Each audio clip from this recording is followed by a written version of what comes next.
So let's take a look at these 4 strategies. We'll run them through some through some strings with different varying degrees of density, and we'll graph them against ones against each other.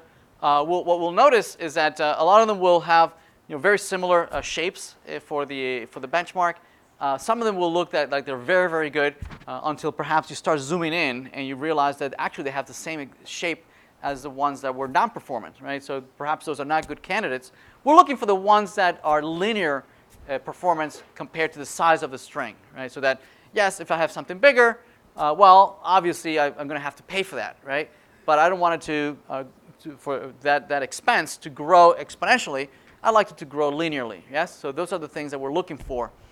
So let's benchmark these, right? So we're gonna start comparing them. We're gonna ask them to build some several strings of different sizes and compare their shapes. And the results are we have something like this, right? So we have the different strategies on the left-hand side. We have, for instance, our trivial one that was the string accumulator. This is the very first one that we were looking at, right? That was just using a plain string, right? And was using the concatenator, yes? We're saying plus equal, and then the character was adding. And this behaves, exactly the same way as the default implementation, right? Which is good. That was what we expected.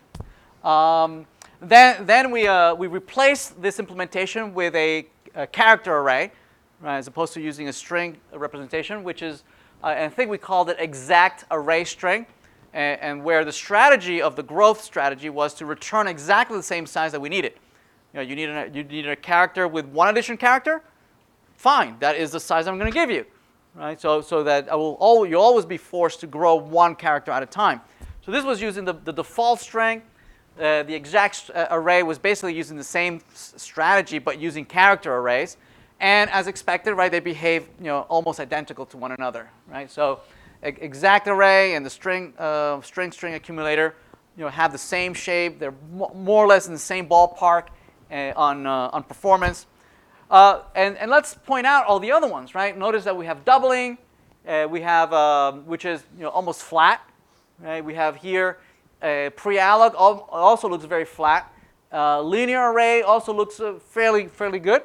Right, but to be able to to really be able to compare them, really we're going to have to zoom in and compare the other ones. So certainly exact array and string concatenators are obviously non-performance, right? They're behaving identical. There's no improvement whatsoever. Let's look at and compare the other ones. Yeah, so the string and the exact array string are fairly similar to the naive implementation, right, that we looked at earlier, which is what we expected, since each one always expands the existing array, throws it away, and expands it 1 additional character to be added. Whereas the other ones, right, the doubling, the pre-allocation, and the linear, right, seem to be almost in the same ballpark. So to be able to compare them, really we're going to have to zoom in, and to zoom in means to give them even harder problems, right? We're gonna instead increase. We're going to zoom in by a factor of 10 by giving them string sizes that are 10 times bigger than the ones that were being dealt by the non-performant, by the inefficient versions, right? So we're going to increase the size of the strings by a growth of 10. So basically we've zoomed in, and if we notice our linear array. Right, this is the one that was growing by a ratio, right?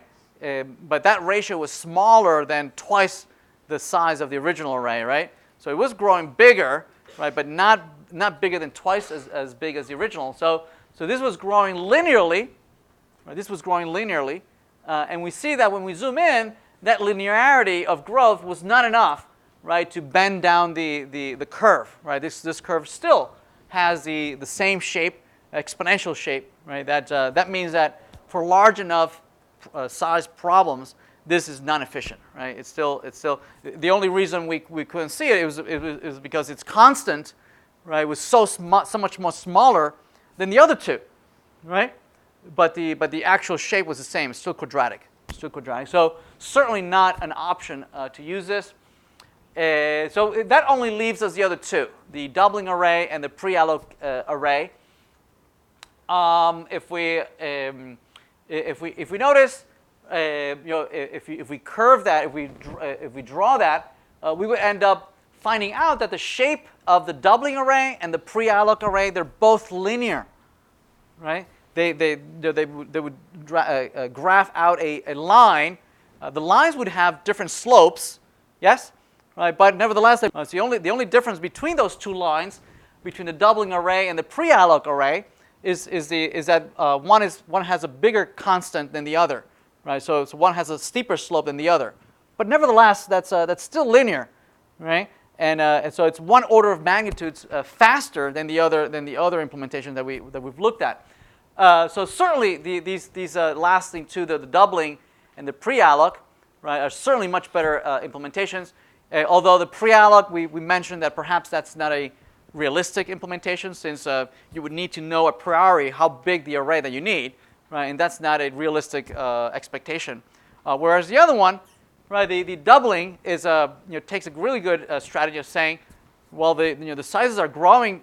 I'm going to grow exponentially, right? The size of the array that I'm going to ask for is going to grow exponentially. So I'm paying, right, down quadratic time.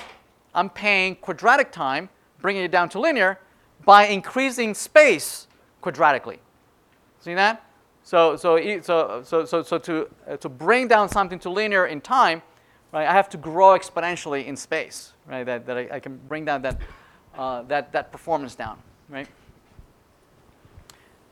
So linear array, string, exact array. So these are all these are all non-performant, right?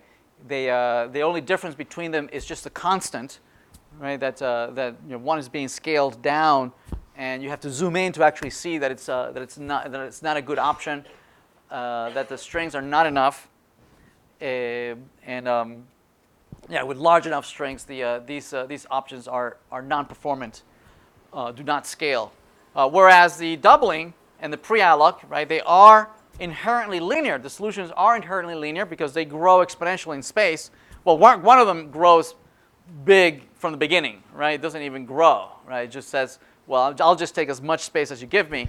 Whereas the other one, the doubling, does grow in space faster enough to have enough space to fit in the need that you need for all these characters that you're copying over.